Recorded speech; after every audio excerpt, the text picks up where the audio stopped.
जय योगेश्वर। मैं रीना सिंह श्रीमद् भगवत गीता के 12वें अध्याय में भगवान के द्वारा वर्णित धर्मामृतम के 36 गुणों में छठा गुण सम दुख सुम के 5वां भाग के बारे में बताने जा रही हूँ।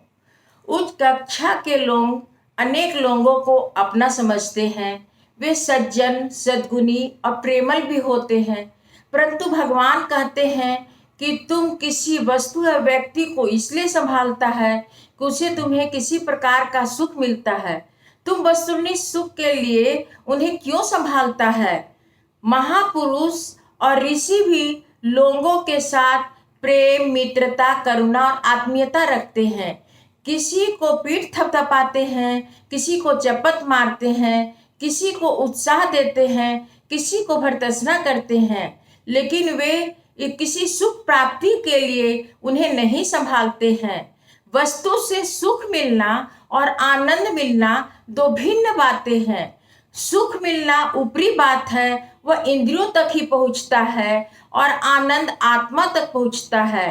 वस्तु आत्मा तक पहुंचता है, इंद्रियों का पर वस्तु का आघात होता है तो आनंद की फवारे फूट पड़ती है, परंतु भगवान को वस्तु का आघात के बिना ही केवल विचार से ही आनंद फूट पड़ता है। यह विकास है।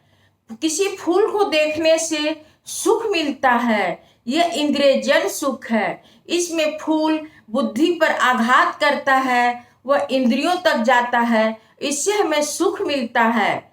फूल का आघात महापुरुष के अंतःकरण को छूता है और उसमें आनंद के फवारे फूट पड़ता है। महापुरुष को वस्तु का आघात लगता है तो उसमें आनंद का फवारा फूट पड़ता है, लेकिन भगवान को नहीं। उनका इच्छा मात्र से ही आनंद के फवारे फूट पड़ते हैं।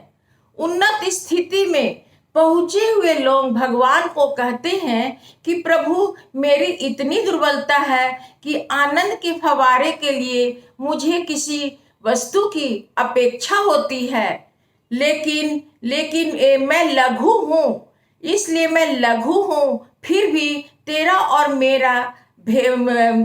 मेरा विचार और मन विचार संबंध एक ही है। मैं लोगों को प्रेम करता हूँ, उन्हें संभालता हूँ, वस्तुओं को इकट्ठा करता हूँ। इस सब का एक ही कारण है कि उसके धक्के से मेरे अंतःकरण में आत्मानंद के फवारे फूट पड़ती है।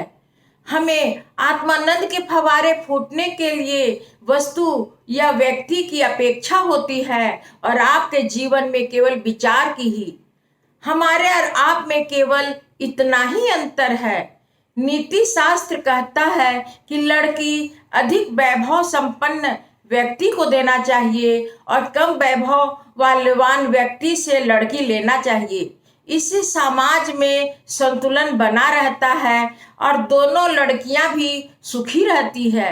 प्रभु, इसलिए आपके पास मेरे से अधिक वैभव है, इसलिए मैं आपसे विवाह करना चाहती हूँ। धन्यवाद। यदि यह धार्मिक धारावाहिक रुचिकर लग रही हो तो लाइक और सब्सक्राइब अवश्य कीजिए।